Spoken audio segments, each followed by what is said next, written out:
ஓம் சாந்தி.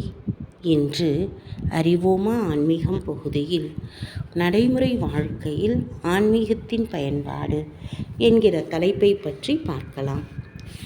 ஆன்மீகம் என்பது தன்னை ஒரு ஆத்மா என்று உணர்ந்து ஆத்மாவின் உண்மையான இயல்பாகிய தூய்மை மற்றும் அமைதியில் நிலைத்திருப்பது ஆகும். ஆன்மீகம் உங்களுக்கும் உங்களுடைய குடும்பம் மற்றும் உலகத்தில் உங்களுக்கு இருக்கும் பொறுப்புகளிற்கும் இடையில் சமநிலையை கொண்டு வரும் ஒரு கலையாகும். தன்னை பற்றியும் இறைவனை பற்றியும் கர்மத்தின் விளைவை பற்றியும் ஆழமாக அறிந்திருப்பதுதான் ஆன்மீகத்தின் அடிப்படையாகும். இந்த ஞானத்தை அறிந்திருப்பதனால் நம்முடைய மனதை ஒரு நிலையில் வைத்திருக்க முடியும். மனதில் அன்பு, அமைதி, தூய்மை, ஆனந்தம் முதலான ஆன்மீக ஓட்டத்தை தடை செய்கின்ற உணர்வுகளாகிய பேராசை, அகங்காரம், கோபம், வெறுப்பு, பற்று முதலியவை ஆகும். இந்த எதிர்மறை உணர்வுகள் நம்முடைய ஆளுமைத்தன்மையின் இயல்பு என்று நாம் நினைக்கும் அளவிற்கு அவை நம்மோடு ஒட்டிக்கொண்டு இருக்கின்றன.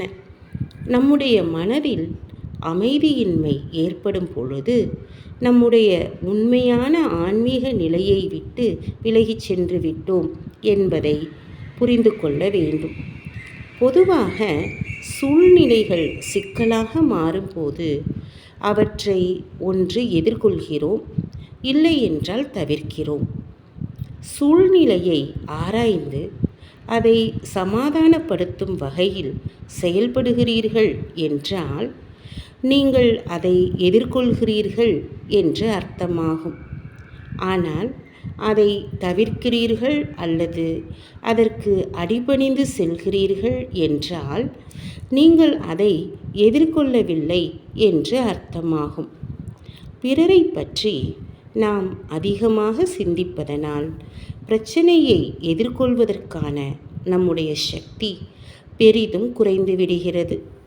இதற்கான மிக சிறந்த தீர்வு ஆன்மீக படிப்பு ஆகும். சூழ்நிலையை ஆராய்ந்து அதற்கேற்ப செயல்படுவது என்பது உணவை ஜீரணித்து சக்தியாக மாற்றுவதை போன்றது.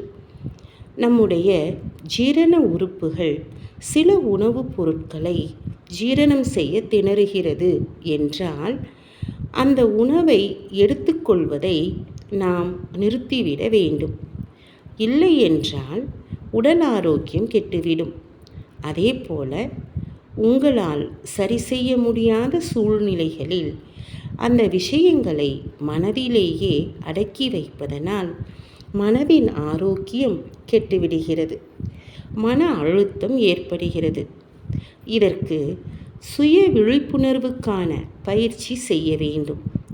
தன்னை உணர்ந்து இறைவனுடன் ஆழமான அன்பின் தொடர்பை வைக்கும் போது அவருடைய சக்திகள், குணங்கள் முதலியவற்றை அவரிடமிருந்து எடுத்துக்கொள்ள முடியும். இறைவனுடைய சக்தி நமக்கு சகித்து கொள்ளும் தன்மையையும் எதையும் எதிர்கொள்ளும் சக்தியையும் கொடுக்கின்றது. இவ்வாறு ஆன்மீகத்தை பயன்படுத்தி நமது வாழ்க்கையில் நிலையான அமைதியையும் மகிழ்ச்சியையும் அனுபவம் செய்ய முடியும். ஓம் சாந்தி.